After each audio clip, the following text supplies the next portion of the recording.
All right, so today I wanted to start by talking about the craziness that went on in Washington yesterday, and it's still going on to some extent. But there's so many things to unpack when it comes to this issue. I don't even really know where to start. Um, but I mean, the first one here from Jordan Rachel saying the president tweeted a video calling for peace, and Twitter then hid him from everyone, locked him out for 12 hours, and is threatening permanent suspension. Now, I haven't looked this morning if he's back up or not. It's anyone's guess to how long that ban will end up being, but technically, I think the 12-hour ban would have lapsed by now if it is only 12 hours. So we'll have to see about that. But like I say, there's so many aspects to unpack here. I think the first one being is that this is just another nail in the coffin of social media that again Trump can tweet out how condemning the violence and they still ban him. And why are they doing it? It's because again the media wants to paint this picture um, that this was the most violent thing ever, and they want to make it seem like Trump was in support of it, right? They want to make it seem like Trump was in support of it. And again, for a lot of these people, it doesn't matter that he put out tweets condemning it. For a lot of these people, they're still going to consider it to be something that he supported. But I think the big thing to bring up when it comes to this whole situation is the violence, right? The violence. And there's a lot of, questions about, was it just Trump supporters? Was Antifa involved? Honestly, it's anyone's guess at this point. I think Antifa, I mean, whenever these right wing groups have rallies or show up anywhere, Antifa almost always comes as well. So I think you'd be borderline insane to suggest that Antifa wasn't involved at least to some degree. Um, but I don't think they were overly involved, right? But again, the first thing to point out when it comes to this whole situation is it's so boring and so insane that the mainstream media, BLM and Antifa rioted and looted for months on end. I think it was like 3 or 4 months in Portland straight, literally every day. And the mainstream media was perfectly fine with that. And a lot of these leftists, they were perfectly fine with it, right? They were perfectly fine with it. But yet it happens once the other way around, and it's the world's got to end because of it, right? The world's got to end because of it. And again, like that's the first point, and then it's just blatant hypocrisy. And again, it's very funny to watch these Canadian politicians, especially like I mean Jagmeet Singh, like the guy's banned from India because he refuses to condemn a terrorist group, I believe. But yet we got to condemn violence. No, you're a complete hypocrite, right? Same goes for Justin Trudeau, right? Like, did he ever condemn the BLM stuff? No, he supported it. Did he hasn't even issued a statement for the cop that was killed in Calgary the other day. They don't care. They only care about it when it can serve themselves politically, right? They only care about it when they can serve themselves politically. And again, a lot of these politicians kind of were forced to do it, right? I mean, you kind of have to, but again, like it's not even your own country, too. This is why I don't understand why I see all these Canadian politicians, especially like the provincial ones, and like what do you? It has nothing to do with you. Like maybe Trudeau issues a statement, but why do local MLAs and premiers need to be getting into this whole situation? Like it doesn't affect them. Like again, like I don't understand. I think it's just posturing. I think it's just optics, for optics reasons, but. Um, the other big thing too is that this whole situation was entirely predictable. And again, this is why I think people don't like listening to people like me, and at least the average person, not a lot of people, but they don't like listening because again, anybody that's paying attention to the modern political landscape, they should be able to recognize very easily that this stuff is going to become more and more likely. I've been saying it for almost the entirety of my time making videos that this kind of stuff is going to become more and more common. And why is that? Is because in society you have, I mean, two basic ways um, to to to to clear up, wrongdoings, to clear up things that people are mad at. You can either do it through free speech or nonviolence, or you can do it through violence. Those are the only two scenarios, and that the left is hell bent on denying free speech. They're hell. I mean, the courts did absolutely nothing, even though I think it's very obvious to anyone paying attention in any way, at all, that there was at least some shenanigans going on in the election, right? I think anybody with half a brain should be able to figure that out. Now, again, if you want to argue, oh, it still wasn't enough to swing things, maybe we can have that debate. But I think anybody paying attention in the least bit, I think would have to acknowledge that there was shenanigans. So, again, and this is the problem. Like, was any of the legal ways of going about dealing about these misgivings and these wrongdoings dealt with? No, they weren't. So this is something we're going to see a lot more of, in maybe not a lot more, but definitely more of in society. And for the simple reason being is that the average person is too gutless to deal with this stuff. The average person is too gutless. They just go along to get along. They're not willing to call a spade, and the reason that the average person is too gutless is because they're afraid of standing out. They're afraid of speaking up. And most of them are just too ignorant. They're so brainwashed and live in such an echo chamber that they're never going to get out of it, right? The chances of them getting out of it is almost impossible. But there is a lot of people that I do think have the mental capacity to do something when it comes to to do something when it comes to these situations, right?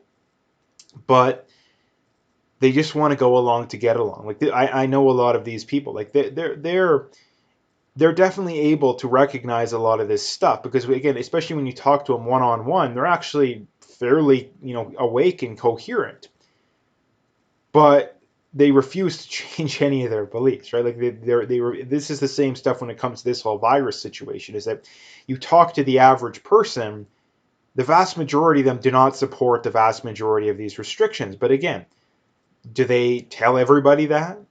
No, they're afraid, right? They're afraid, and why they're afraid, I think, is the other aspect of it too, is that the other side will attack them either physically or in other ways, right? They'll try and get them fired from their jobs, right? They'll threaten them. They'll get them banned on social media. All this kind of stuff, and that's why things are becoming more and more polarized. Again, like I pointed out, I've been pointing out for a long time, almost the entirety of me making videos, that things are becoming more and more polarized, and the problem's not going to get any better until more people wake up. The problem is not going to get any better until more people wake up. And the simple reason being is that the majority of the population is so ignorant, so brainwashed, live in such echo chambers that it's almost impossible to get them out of their trance, right?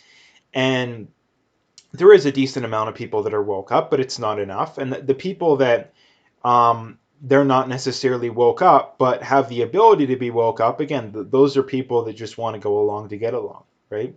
They're people that I honestly think that they're the worst people of them all because they're the ones that are capable of actually making a change, I think, but yet they refuse to do it. Um, so anyway, like I say, the main take-home points of what went on yesterday, I think, are the left is so hypocritical. It's not even funny for them being all of a sudden worried about violence. And number two, violence again when you deny free speech, when you deny legal routes of dealing with these issues, then violence is inevitable. And this is why I think like I've been pointing out, like I said, that things are just going to become more and more polarized until more people wake up. So yeah, I would look for more of the same. I would look for more of the same. Um, Again, with the Democrats controlling everything, who knows what could happen? I mean, who knows?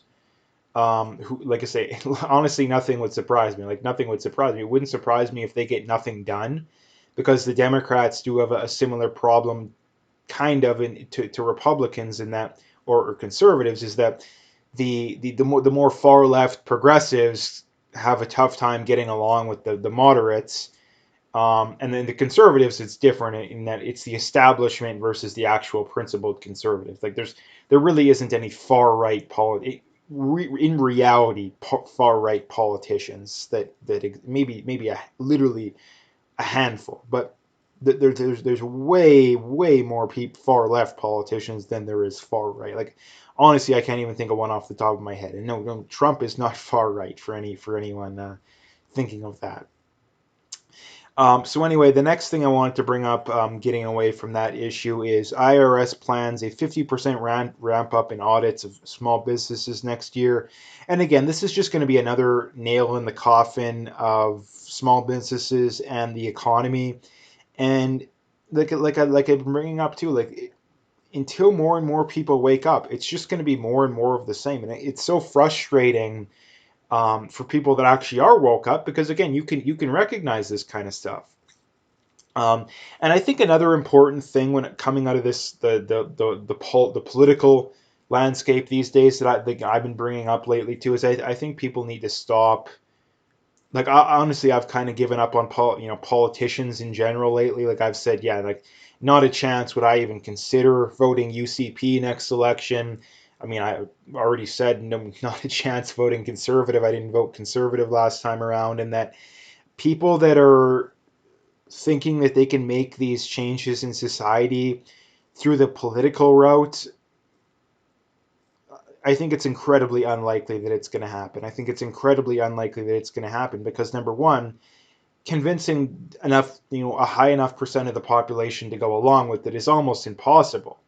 And even if you do it, then usually what ends up happening, I mean, Trump is kind of an example of this in that most of what he wants to get done will just be, they'll fight tooth and nail. He didn't get enough of the wall done. He didn't get enough done on immigration. He didn't get enough done on free speech. He didn't get enough done on pretty much everything that his supporters wanted him to get done. And why is that? Is because I think, staking your all your hopes in having things change through the political landscape, I don't think is going to work, right? I don't think it's going to work, which is why one of the reasons why I'm not as worried about that kind of stuff going forward. But again, getting back to the main thing here, IRS, like I say, they're increasing audits, right? They're increasing audits, and it's just going to hurt small businesses more. Like it's just going to hurt small businesses more because, again, like some people would say, oh, if you got nothing to hide, well, again, like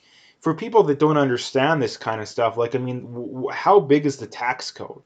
Like what is it in the tens of thousands of pages? Like it's bigger than the Bible, like significantly bigger, right? So given how many laws there is out there, I mean, unless you have a team of accountants, working for you, most business owners have probably broken one law or, forgot to, have this as income, or they wrote something off they shouldn't have wrote off. Like they've probably done something wrong along the way. And this is the thing too, that these are the kind of people, again, they'll spend $100,000 to get $1,000 out of you. Like that's how the government works. Like they'll probably spend $1 million, but if they spend $1 million to recover, a thousand, they consider that, money's well spent, when it comes to the government's perspective, right? So this is going to be another problem going forward. I think it's something that's only going to get worse under Biden. I think it's something that's only going to get worse. And I mean, same goes for Canada too. Like under Trudeau, small business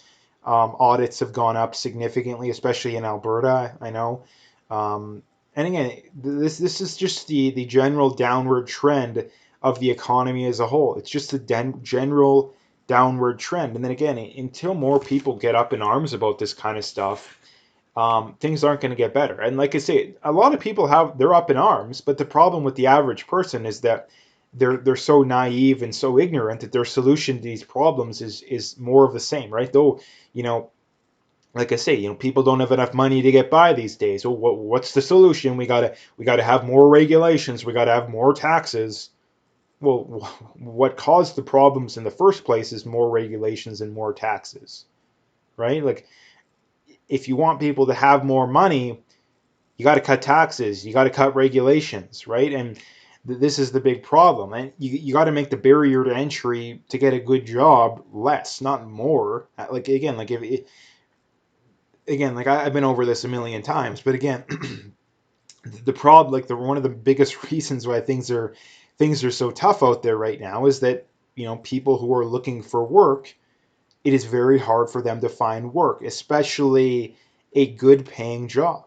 Like, especially a good paying job. So, again, I think this is just going to be more of the same. I think it's going to be a stagnant economy coming out of this whole situation. And the government solution in both Canada and the US is just going to be, let's just print as much money as we need or as we can to keep the economy afloat. Because, again, the last thing they want to do is let the economy, let there be a big contraction, knowing that they'll get blamed for it and they'll lose the upcoming elections over it, right? So that's the last thing governments are going to do, and that's another reason why more people should be skeptical of government, right? So the next thing I wanted to bring up is from Christy Nome saying South Dakota experienced a truly incredible year. Despite the pandemic forcing businesses to adjust, we have perhaps the strongest economy in the country. Our unemployment rate is back down to 3.5%. We ended the 2020 fiscal year with a surplus. Again, this is just more and more evidence that, again, the lockdowns make absolutely no sense. South Dakota was one of I think they were maybe the only one that never closed. I think Florida briefly closed, South Dakota briefly, no, sorry, Georgia briefly closed. And I think there was, a handful of other ones. So again, this is just more evidence that, again, we don't need lockdowns. They make absolutely no sense. And the big argument people have for lockdowns going back on things is, oh, we gotta play it safe. Well, no, we have plenty of data that goes to show that there's no risk to reopening. We have plenty of data on that. So you're not playing it safe. You're just an idiot if you still think that we should be locked down. And the last thing I wanted to bring up is a funny thing from The Guardian, basically just showing the garbage of the mainstream media. Saying one article saying men are less likely to wear masks, another sign of toxic masculinity. And another article from the same person in The Guardian saying shaming people who refuse to wear masks isn't a good look. And again, this is just the garbage out of the mainstream media. And again, just the millionth example of, again, anybody who still takes them seriously and still you know takes them seriously and still thinks that they're credible. Like, again, like, I don't even have words for these people. Like, I don't even have words. Like, how can you see stuff like this and still take them seriously? Like, again, they are propaganda, highly opinionated outlets. Like, let's just be honest about it. Let's just be honest about it. So anyway, that's what I wanted to talk about today. If you liked the video, make sure you hit that like and subscribe if you haven't already. Make sure you check out those links below. Follow me in those other platforms. Again, YouTube's going to ban me at some point, so make sure you check me out on those other platforms. If you want to donate, you can do that as well. Again, I appreciate whatever support I can get, but like I say, check out those links and stay tuned for more.